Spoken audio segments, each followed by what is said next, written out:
Now we're going to stay in Newport news for a story of a house long abandoned that's invited residents no one wants as neighbors. Then at your sides, Jason Mark shows us an eyesore that has become something much more for one neighborhood. Tom, years and years the home has been vacant, the bushes haven't been cut, the weeds allowed to grow wild, and now the home is overrun. It's like living in a jungle. A jungle in the middle of Newport News. That's how neighbors describe this home on Bruton Avenue. As my mom says, it's just one holy mess out here that needs to be taken care of. The home has been empty for more than a decade. The woman who lived here passed away in 2001, and over time, vegetation has grown and grown. A hellhole.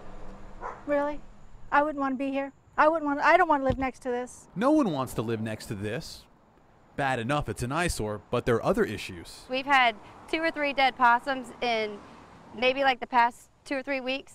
Of course, rats, mice, and fleas and ticks. It's really embarrassing. Oh, we live next to the house that's overgrown. Neighbors say they called the city time and time again and want something to be done. All codes can do is take care of the grass, which is like a really small portion of the yard itself. Ted and her side spoke with city officials who tell us they've been cutting the grass since 2005.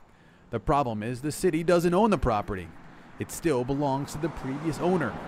Officials say if the house was structurally unsound, they could go in and condemn it, but it's not. So right now, its hands are tied. The only good thing about living here is actually the pine cones, because I can start my fire in the winter with all the pine cones, but that's about the only good thing about this property. City officials say since no one is paying taxes on the home, technically they can take possession of it, but that process is yet to take place. It is a nightmare. It's horrible.